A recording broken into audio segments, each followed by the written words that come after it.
Number 5. The Helderberg. In 1987, South Africa was ruled by an extremely racist government that tried to enforce a segregated society. As a result, multiple countries decided to ban South African Airways from flying over their territories. This created a very challenging situation, since the company had to find alternative routes in order to stay in operation. One of the routes they settled on was Flight 295, which flew between Taipei, Taiwan, and Johannesburg, South Africa. The route also included a refueling stop on the island of Mauritius in the Indian Ocean. What's interesting is that this flight went over a unique part of the Indian Ocean that commercial airlines rarely ever ventured into. It was a way for South African Airways to navigate around the countries that banned them while still serving the limited number of destinations they could. That wasn't the only notable thing about Flight 295 either. The plane serving this route was a Boeing 747 Combi nicknamed the Helderberg, meaning that it had been adapted to fit both cargo and passengers on the main floor of the aircraft. On November 26, 1987, Flight 295 set off from Taiwan's Chiang Kai-shek International Airport with 159 people on board, passengers, and crew. Everything seemed to be going just fine, until about 9 hours into the trip. Air traffic controllers stationed in Plaisance Airport in Mauritius suddenly got a disturbing distress call. The radio conversation was panicked, as the crew reported a fire on board. They were still around 30 minutes away from Plaisance Airport, which was a long time before help from the ground could help put out the flames. The airport control tower stayed in contact with Flight 295 until they reported they were just 65 miles away from the runway. After this, despite multiple attempts to reach back out to them, the aircraft was never heard from again. When news of the missing 747 reached South Africa, officials immediately sprang into action, launching a search and rescue operation. Planes and boats from Mauritius, South Africa, and even the United States joined forces to find the aircraft. But the distress call from the Helderberg wasn't accurate when revealing its last known location. The crew reported a distance of 65 miles to the next waypoint. This was mistakenly taken by air traffic control as their position relative to the airport. Flight 295 actually crashed much farther out to sea than first believed. On November 28th, there was a glimmer of hope when a volunteer search plane saw an oil slick and some floating debris out in the ocean. Responding quickly, ships were at the location within 9 hours, eager to uncover any signs of survivors of the aircraft itself. Sadly, once they got there, they saw only scattered pieces of luggage, an escape slide, and a few extremely damaged bodies. As the search pressed on, crews worked tirelessly to recover what human remains they could find from the ocean. Tragically, only 8 bodies were located intact, and it became evident there was not a single survivor among the 159 people who had been on the flight. As the search teams scanned the Indian Ocean, they gradually discovered more clues that shed light on the most likely sequence of events that happened in the air. Among the floating debris, they recovered pieces that showed clear signs of fire damage. Passenger's watch taken from the wreckage stopped at precisely 4:07 a.m. local time, just 3 minutes after the aircraft's last communication. The autopsies of the 8 victims who were still intact revealed that all of them inhaled smoke before their deaths. Shockingly, at least 2 of them succumbed to carbon monoxide poisoning, not the crash's impact. These findings, along with the assigned seating positions of these passengers, led investigators to conclude that toxic smoke had already filled most of the passenger cabin before the crash took place. Putting all these pieces together, it became clear that a deadly and fast-spreading fire engulfed the cabin with toxic smoke. This catastrophe likely incapacitated the passengers and crew, leaving them helpless and unable to regain control of the aircraft. In order to locate the Helderberg wreckage on the ocean floor, the South African government launched an international operation called Operation Resolve. They invested millions of dollars into the effort. In January 1988, sonar scans revealed 2 different debris fields approximately 135 miles northeast of Mauritius. The wreckage was at an astonishing depth of over 4,400 meters, even deeper than the Titanic's final resting place. Reaching the 737 required the construction of a record-breaking 6,000-meter-long cable to send a submersible down for recovery. Preparations took months, but finally, after over a year since the initial crash, the submersible reached the wreckage. 2 months after this, the cockpit voice recorder was recovered. Unfortunately, because of its long exposure to the ocean depths, the first 28 minutes of the tape were unintelligible. But the last 100 seconds of the recording were eerily clear, capturing the exact moment when the emergency started. With the combination of evidence now available to them, investigators were able to piece together a basic outline of what really happened. It seems that a fire initially broke out in the front right pallet of the cargo bay, which held computers and other items. The fire then spread to packaging materials, generating smoke that activated the main deck's cargo fire alarm. During the investigation, it was revealed that the recirculating fans were still turned on at the time of the crash, meaning that the fumes from the fire in the cargo hold were getting inside the passenger cabin. Since some of the victims died from carbon monoxide poisoning, investigators hypothesized that the toxic smoke likely caused the deaths of many well before the Helderberg crashed. The story of South African Airways Flight 295 didn't come to an end here. Instead, it took an unexpected turn as conspiracy theories popped up and started to gain traction. These theories shared a common theme. They suggested that the true cause of the fire was something not mentioned on the official cargo manifest. After the downfall of South Africa's apartheid government in 1994, a Truth and Reconciliation Commission was put in place to investigate and shed light on the crimes committed during that time. As part of its investigations, the TRC re-examined the crash of South African Airways Flight 295. In a series of hearings concerning revelations came to light, it was revealed that Arms Corps, the corporation responsible for supplying a majority of the equipment to the South African military, engaged in smuggling weaponry on commercial passenger flights because of an arms embargo. There were reports of rockets being loaded onto a South African Airways flight by a ground handler in Tel Aviv, and Captain Uys's widow even made claims that he expressed concerns about signing off on shipments containing hazardous goods. With these new revelations, the TRC concluded that it was very likely illegally smuggled weaponry that was the root cause of the fire of the Helderberg. This shocking revelation added a new dimension to the tragedy, shedding light on the dangerous secret operations that were taking place. The investigation into Flight 295's crash opened up an unsettling chapter in South Africa's history, exposing the greedy actions taken to bypass international sanctions. Did the Helderberg story shock you? Let us know in the comments below, and don't forget to subscribe while you're at it. And now, here's more mysterious plane crashes. Number 4. Flying Tiger Line Flight 739. 60 years ago, during the start of the Vietnam War, there was a flight called Flying Tiger Line Flight 739, which carried military personnel to Saigon, Vietnam. The flight was operated by the Military Air Transport Service and made stops in Honolulu, Wake Island, Guam, and the Philippines. On March 15, 1962, the plane took off from Guam with 11 crew members and 96 passengers on board, including U.S. Army soldiers who were trained in electronics, communications, and sharpshooting. The total number of people on the plane was 107, including 3 Vietnamese service members.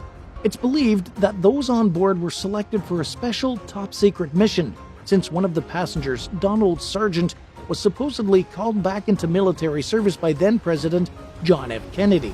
About 2 hours into the flight, the pilot radioed Guam, indicating that they were on track and going to land in the Philippines on time. But that was the last communication received from the plane. Despite extensive search efforts, the plane and all of its occupants disappeared over the Pacific Ocean, and no wreckage or signs of the crash were ever located. Some witnesses on a ship in the area reported seeing a possible mid-air explosion around the estimated time of the flight, but no conclusive evidence was found. The search operation involved over 1,300 people, 48 aircraft, and 8 ships, but it yielded no firm results. The incident is one of the biggest aviation mysteries in history and continues to haunt the families of those who were on board, since their names were not included in the Vietnam Veterans Memorial in Washington, D.C. Number 3. Air France Flight 447. Air France Flight 447 seemed like a regular trip that aimed to take passengers from Rio de Janeiro, Brazil to Paris, France. On May 31, 2009, the flight had 216 passengers and 12 crew members on board. Everything was fine during takeoff, and the plane was flying at a common but high altitude along the coast of Brazil. The weather was also typical for that time of year, even with strong storm clouds causing a bit of turbulence. In the early morning hours of June 1, 2009, the captain went to rest a bit, leaving the third pilot in charge. Shortly after, both pilots began to notice a strange smell and felt warm, probably because there was ice and water being sucked into the engines. The plane then started shaking as it hit more turbulence caused by the ice crystals. At 2:10 a.m., the autopilot and autothrottle stopped working, and the plane began tilting to the right. The airspeed indicator also showed a significant drop, and the altitude decreased. The first officer retook control of the plane manually, but they received multiple warning messages and alarms, making it difficult for them to understand what was actually happening. The situation quickly became chaotic, and the plane bounced up and down like a roller coaster. At 2:12, the engines couldn't retain enough power, and the aircraft started shaking violently. The captain was back in the cockpit, but it was too late to make a recovery. The plane was trapped in a stall, meaning it lost lift and started falling, ultimately crashing into the Atlantic Ocean. Number 2. Flight 191. Typically, flight numbers are assigned based on routes or the operating airline. When a plane crashes, the airline usually retires that flight number out of respect for its victims. But there's one flight number, Flight 191, that has been involved in more than its fair share of crashes. The first incident with this specific number was on March 5, 1963, when Aeroflot Flight 191 crashed in the middle of a dust storm in Turkmenistan, killing 12 people. On June 24, 1972, Prinair Flight 191 crashed in Puerto Rico, causing 5 deaths due to a misunderstanding with the control tower. Then, on May 25, 1979, American Airlines Flight 191's engine failed during takeoff from Chicago, taking the lives of 273 people on board and 2 on the ground. Another crash happened on August 2, 1985, involving Delta Airlines Flight 191, where a microburst caused the plane to crash near Dallas, Texas, leading to 137 deaths. On August 27, 2006, Com Air Flight 5191 crashed during takeoff in Kentucky.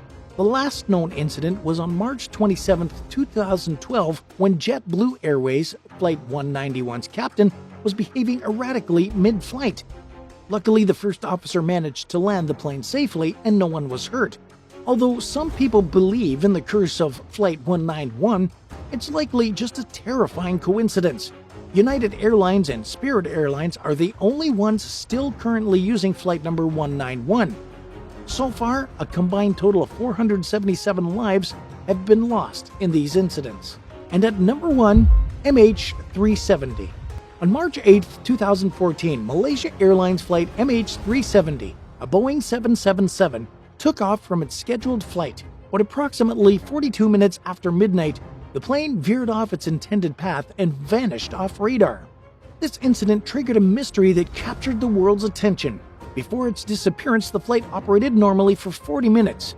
As the plane approached the end of Malaysian airspace, the air traffic control tried to hand communication over to Ho Chi Minh Air Traffic Control since the aircraft was entering Vietnamese airspace. But there was no response from the plane, and all attempts to contact it were futile. Shortly after crossing into Vietnamese airspace, MH370 was gone.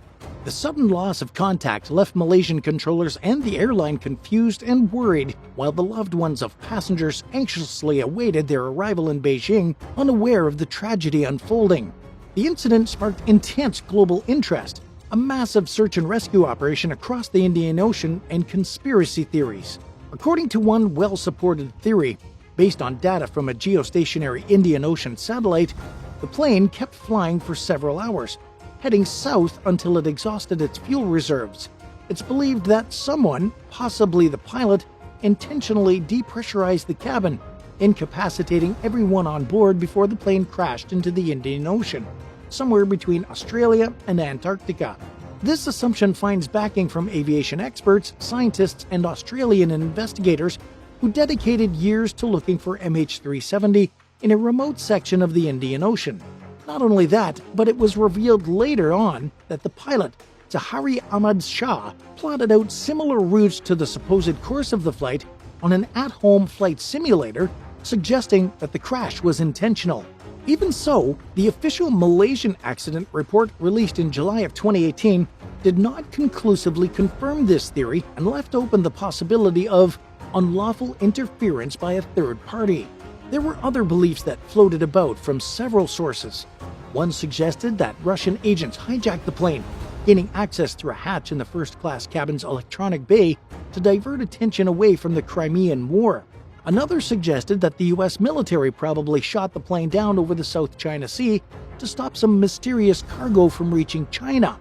Despite extensive search efforts, the complete truth behind MH370's disappearance is unknown to this day.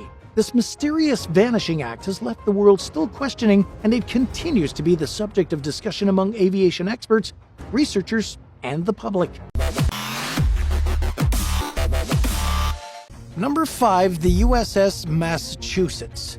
When it comes to the worst warship in US history, you don't have to look much further than the USS Massachusetts. This 350-foot battleship was launched in 1893, and a crowd of about 15,000 people showed up to see the mighty vessel in person. Spectators were hoping to see what could have been the crown jewel of the US Navy. But instead, they were looking at a dud. So what went wrong?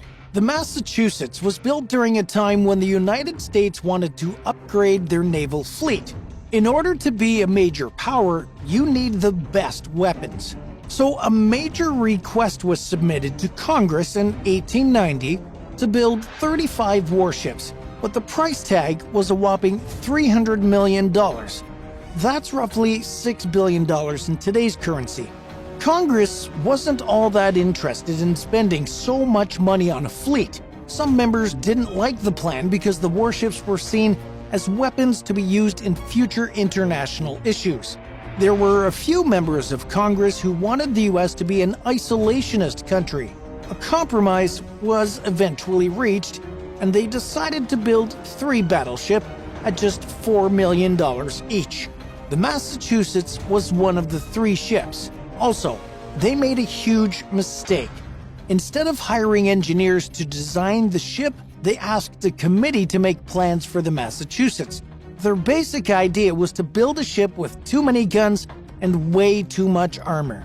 As soon as the Massachusetts was launched, other major problems appeared. The biggest had to do with the ship's 13-foot guns. There were 4, and each weighed a whopping 136,000 pounds, and the shells they fired each weighed over 1,000 pounds. Moving those guns alone caused the ship to tilt to the side and take on water. Having an engineer design the ship would have prevented that issue entirely, but still, there were more issues. The total ammunition needed for the Massachusetts to be stocked weighed over 100,000 pounds. Also, the coal needed to run the engines weighed about 1,000,000 pounds. The ship traveled at 17 miles per hour. Also, the armor design for the ship was simply ridiculous. The armor was placed on a lower area of the ship, where it left vulnerable spots exposed to the elements. The armor basically did nothing to protect the ship and its crew. The Massachusetts did see some action during the Spanish-American War. In 1898, it was used in the bombardment of Santiago, Cuba. After the war finished, there were repairs and upgrades made to the Massachusetts, but it wasn't enough to make up for its negatives. In 1910, the Secretary of the U.S. Navy referred to the vessel as worthless and obsolete. From there, the Massachusetts was used only for training purposes. It was even used as a target for artillery practice at Florida's Pensacola Bay. Due to this, the Massachusetts sank in 26 feet of water and remains there to this day. Today, it's an underwater archaeological preserve at the Fort Pickens State Aquatic Preserve, which happens to be a favorite spot for divers who visit the state. Number 4, the Yamato. Next on our list is a Japanese World War II battleship called the Yamato. For some military historians out there, this might be a risky, controversial pick. Although this was the largest battleship in World War II, it didn't exactly make a difference in stopping the Allies in the Pacific. The Yamato was an impressive vessel for sure, but it turned out to be nothing more than a symbol of pride for the Japanese instead of a dominant battleship. At 863 feet, the Yamato was one of the biggest battleships, not just in World War II history, but in naval history as a whole, it had a crew of 2,800 to 3,000 men, and it was known as the most comfortable ship in the entire Japanese Navy. It was even outfitted with air conditioning. The ship was so massive that the Japanese lacked a shipyard big enough to hold the Yamato. It was armed with massive guns to intimidate its enemies. There were 9 main guns placed on 3 turrets. The 18-inch shells they fired could hit targets as far away as 25 miles, which was absolutely incredible. And the anti-aircraft guns on the ship were beyond nasty.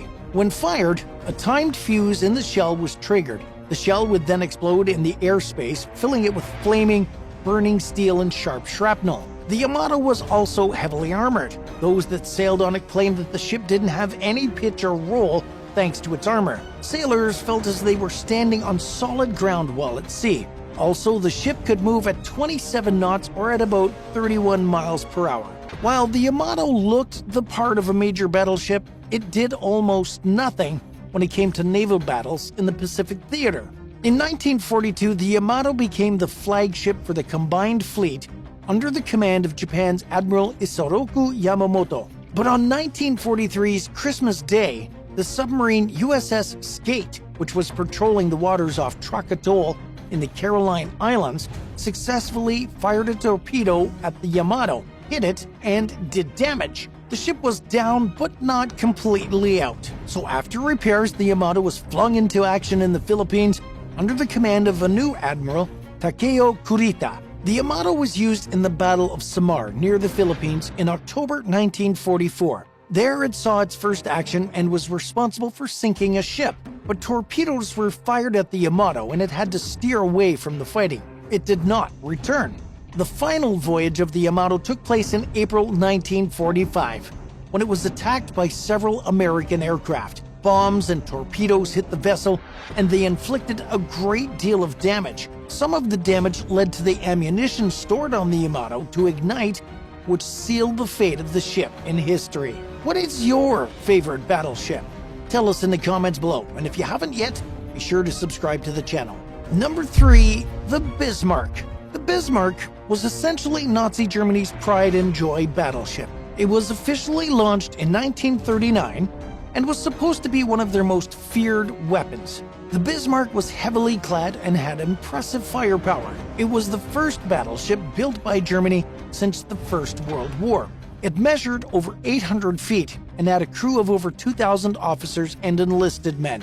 In May 1941, the Bismarck was given a special mission to destroy ships that were bringing valuable supplies from the United States overseas to Great Britain. Operation Rheinbung was the operation's code name. The British were well aware of this mighty ship, so they sent out a search and destroy mission before the supply ships. 10 days after the Bismarck was sent out, it was met by 2 British battleships, the HMS Prince of Wales and the HMS Hood. They faced off in the Denmark Strait between Iceland and Greenland. The Bismarck was caught completely off guard by this, and a fierce battle broke out. The HMS Hood was severely damaged in the battle and eventually sank. Although the Bismarck took out 1 ship, they were facing a few problems of their own. The ship was quickly taking on water, and they were also leaking oil. The captain of the Bismarck decided to send the ship back to France, a country Germany had occupied at the time, to receive repairs. As the Bismarck tried to make it back to safety, British ships were informed of the position of the weakened ship. All ships were to search for and destroy the Bismarck.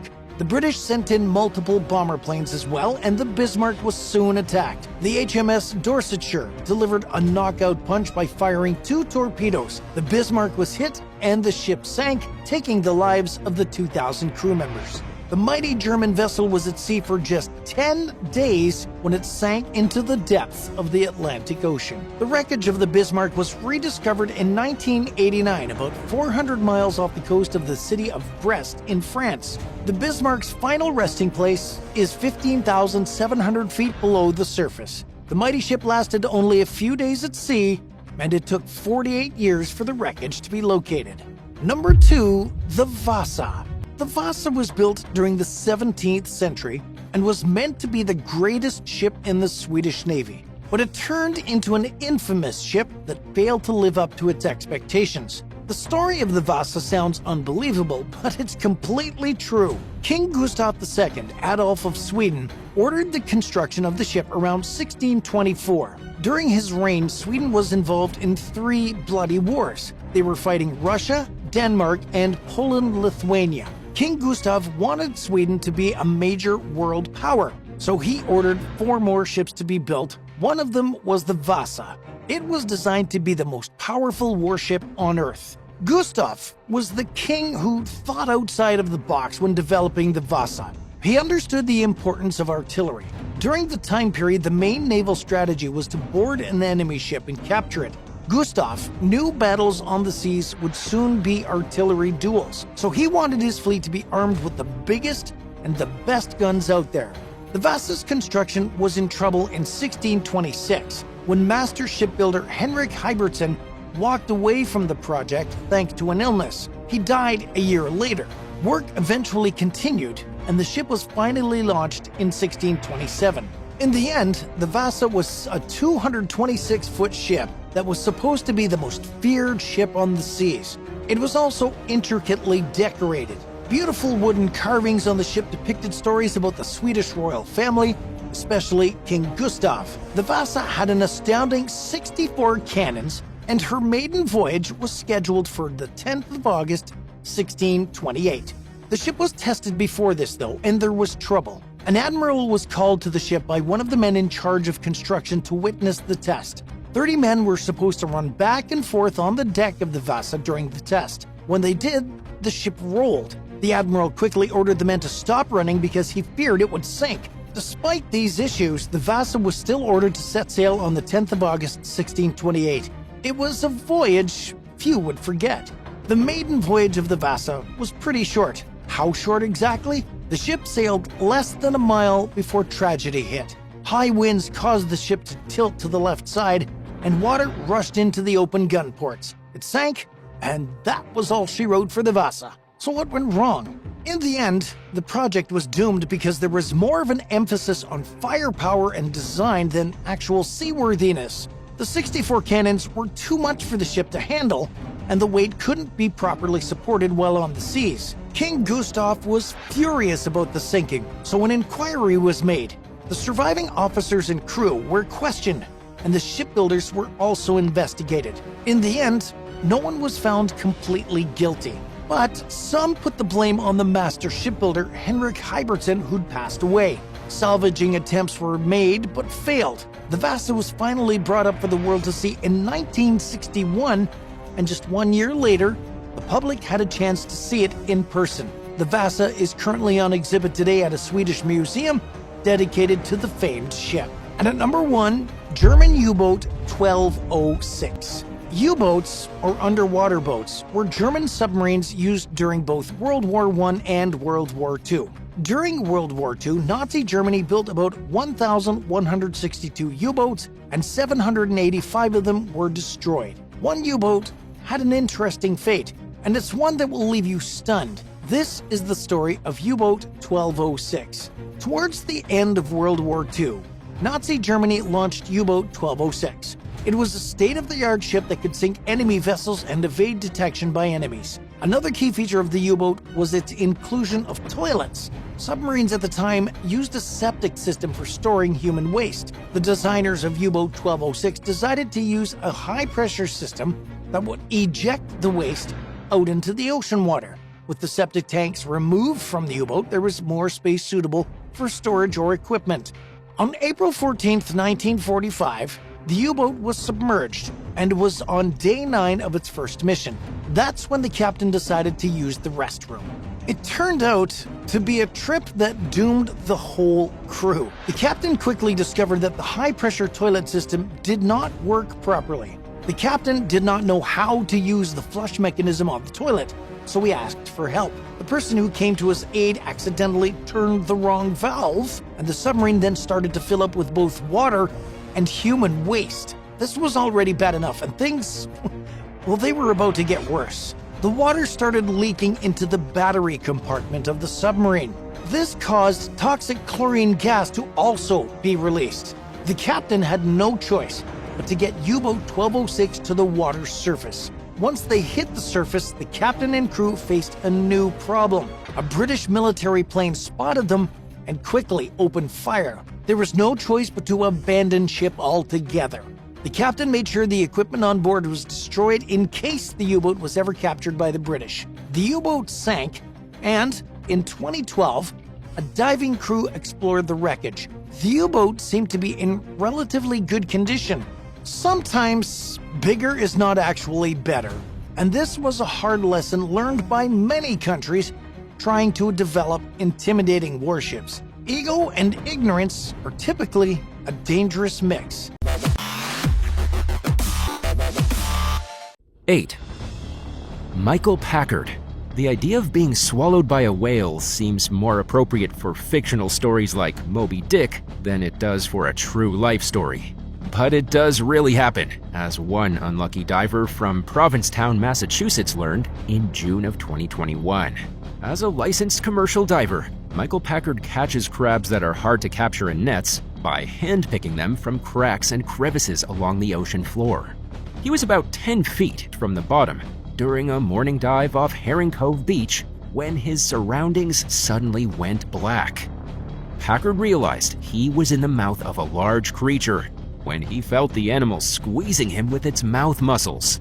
He concluded that a whale must have swallowed him after feeling around for teeth and ruling out the possibility that he was being attacked by a great white shark. At one point throughout the ordeal, Packard began to fear that he would never escape. His life flashed before his eyes. He fought to free himself, and the whale began shaking its head from side to side. The creature swam to the surface and spat the diver out. Luckily, Packard's injuries were minor. Humpback whales are not very aggressive, and they rarely attack humans, leading experts to believe that Packard was swallowed by accident.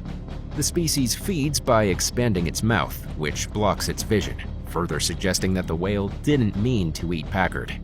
These types of incidents are so rare that experts estimate the risk of something like this happening at almost 0.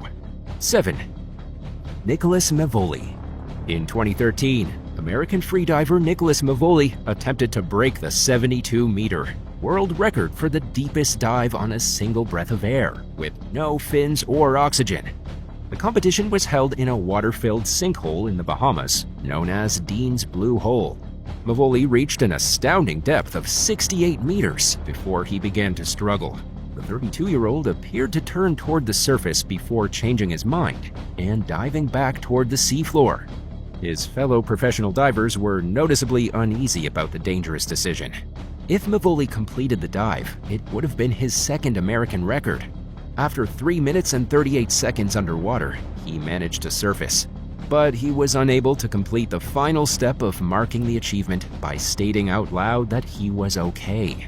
His speech was incoherent and his eyes were wide, and he lost consciousness and fell back into the water. The symptoms were scary, but not unheard of. Freediving is an inherently dangerous sport, and even the best divers are known to occasionally black out after surfacing. But medical personnel were unable to revive Mevoli. After 3 shots of adrenaline and over an hour and a half of resuscitation attempts, the diver was declared dead. An autopsy ruled that Mevoli died from the effects of an upper respiratory squeeze. It's a common condition among deep divers, resulting from the increased pressure that they're exposed to while holding their breath underwater. In simple terms, his lungs gave out. According to the autopsy report, Mevoli had experienced several squeezes before his fatal dive, making him increasingly prone to the condition. Mevoli's friends and fellow divers were devastated by his death, but took comfort in knowing that he died doing what he loved. 6. Natalia Molchanova. As history's most decorated freediver, Natalia Molchanova broke more than 40 world records and achieved at least 23 world titles throughout her 13-year career. The Russian national began freediving in 2002 at the age of 40 and quickly rose to the top ranks of the sport. Molchanova's career came to an unexpected end in 2015 when she vanished in the Mediterranean Sea during a private lesson with 2 students. The champion freediver disappeared roughly 2 miles off the coast of Spain after descending to a depth of 131 feet and becoming separated from her group. She was never seen again and was presumed dead after a several-day search. Molchanova was accustomed to much deeper dives, but the current was strong that day. She was also swimming without a safety diver, who would have been tasked with monitoring her for any signs of distress. She was most likely swept away and drowned. The tragedy served as a sobering reminder that even the best freedivers are vulnerable to the inherent dangers of the sport. 5. Alessia Zecchini and Stephen Keenan. 25-year-old Italian freediver Alessia Zecchini and Irish safety diver Stephen Keenan were brought together by their shared love for the deep sea. Zecchini was described as having a supernatural gift for freediving, while Keenan was a legend in his own right, having trained hundreds of divers throughout his career. The couple shared an instant connection when they met at a competition in 2017, and they soon began training together. Later that year, Zecchini attempted to freedive to an underwater arch inside the Blue Hole, a submerged sinkhole in the Red Sea near Dahab, Egypt. Her goal was to reach the arch, which sits at a depth of 180 feet, and then swim under it. A feat that had only been accomplished by Russian freediver Natalia Molchanova. When Zecchini became disoriented after reaching a depth of 164 feet, Keenan began guiding her to the surface. Zecchini surfaced, but Keenan blacked out at some point during the ascent. The 39-year-old was found floating face down, and attempts to revive him were unsuccessful. Dozens of divers have died at the Blue Hole, but the death of a safety diver is extremely rare. And as one of the best in the business, it seemed even more unlikely that Keenan would be one of the unlucky few. The story of Keenan and Zecchini's whirlwind romance and the tragedy that cut it short were detailed in the 2023 Netflix documentary, The Deepest Breath, which highlights freediving as one of the world's fastest-growing yet dangerous sports. 4. The Byford Dolphin tragedy.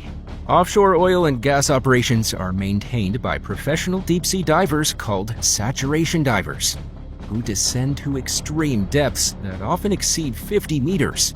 It's an extremely dangerous but high-paying job, with most saturation divers grossing between $30,000 and $45,000 per month.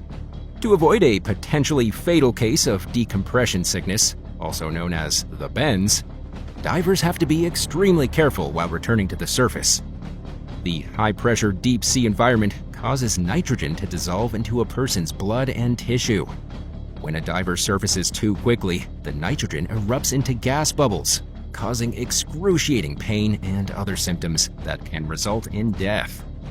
The need for deep divers to decompress came as an extreme inconvenience to the operators of large offshore rigs, which require almost constant maintenance, and where the equipment is located so deep that it would take days for a diver to safely ascend to the surface the old-fashioned way.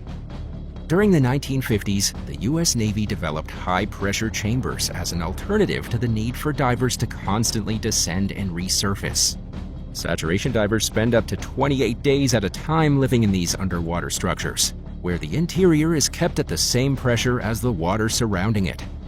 This enables the divers' bodies to get accustomed to the conditions, sparing them from having to undergo the decompression process every time they exit the water. At the end of their work assignment, the divers spend several days gradually coming to the surface. They stay in various diving bells that are situated at different depths as their bodies adjust. During a routine assignment aboard an oil rig in the North Sea called the Byford Dolphin in 1983, an experienced tender named William Cramond dropped 2 saturation divers off at one of 2 pressurized living chambers. His diving bell detached from the chamber before its doors were closed, instantly bringing the pressure inside the chamber from 9 atmospheres to 1. In what's known as explosive decompression, the sudden change caused the chamber to blow up. The force caused the diving bell to go flying, killing Cramond and seriously injuring his fellow tender. 3 of the 4 saturation divers who were inside the chambers essentially boiled to death as a result of the sudden decompression, which caused the nitrogen in their blood to rapidly erupt into gas bubbles. The 4th diver was sucked out of the chamber and violently dismembered by the force of the explosion. For years, the Norwegian government avoided taking responsibility for the incident, blaming human error, while former crew members claimed that the disaster was caused by faulty equipment. The victims' families were finally compensated for their losses in 2009, and the Byford Dolphin rig was finally retired in 2016. 3. Chris Lemons.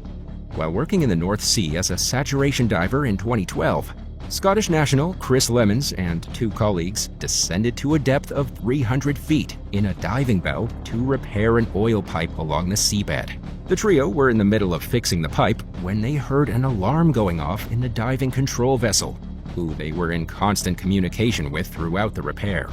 They initially assumed it was a test, but realized that something more serious was happening when the diving supervisor told them to hurry back to the diving bell. The computer system that kept the ship in position failed, and it was moving away from the diving bell. While returning to the bell, Chris's tether to the bell and the ship, known as an umbilical cable, got stuck on a piece of metal. A tether is a saturation diver's lifeline, providing breathing gas, warm water for diving suits, electricity, and everything else a person needs to stay alive while working in the extreme underwater conditions. The situation went from bad to worse when the cable snapped, leaving Lemons in total darkness and with 5 to 6 minutes worth of oxygen.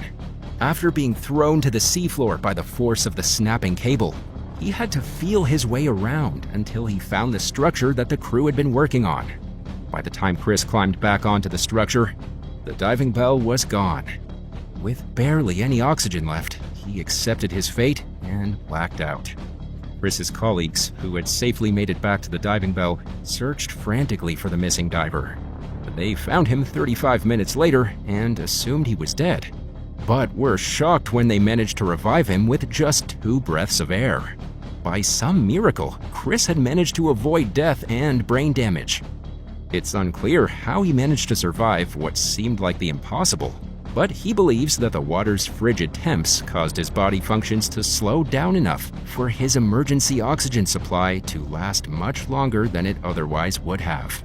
And while some people would never enter the water again after an experience like that, he continued working as a saturation diver. 2. Audrey Mestre.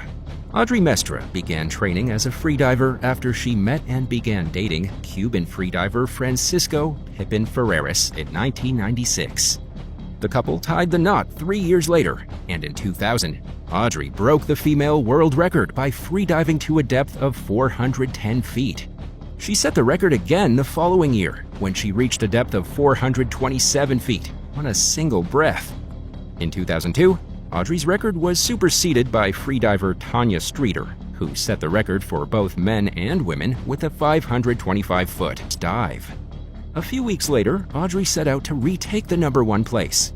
During a practice dive in the Dominican Republic, she reached a record depth of 545 feet. In her official attempt to set the new record, Audrey dove to 560 feet.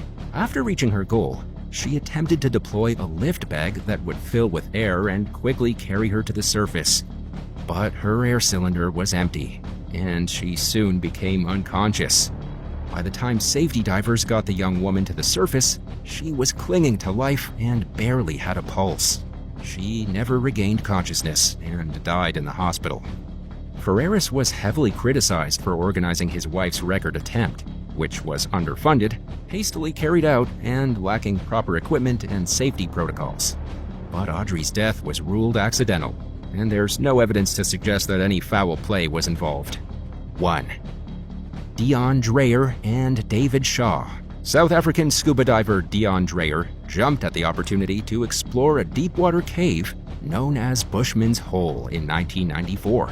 Located in the country's northern Cape region, the submerged cave is notorious for the number of divers who have died exploring it. Dreyer unfortunately became a statistic during a practice dive, when his teammates noticed that his body was rapidly sinking toward the bottom of the 927-foot deep hole. Knowing that trying to retrieve him would essentially equate to a death wish, Dreyer's fellow divers had no choice but to return to the surface without him. Dreyer most likely suffered from a deep-water blackout, but without his body, there was no way of knowing for sure. After several attempts to retrieve his remains, authorities gave up. 10 years later, in 2004, A cave diver named David Shaw made it his personal mission to recover Dreyer's body. He descended more than 800 feet and detached from his cable to search. Shaw found Dreyer's body, but he didn't have the proper equipment to bring it to the surface. In early 2005, he returned with a team of divers and attempted to recover the body. Despite taking ample safety precautions, a vital piece of equipment broke while the team hastily left the site, leaving behind some equipment and both Shaw and Dreyer's bodies.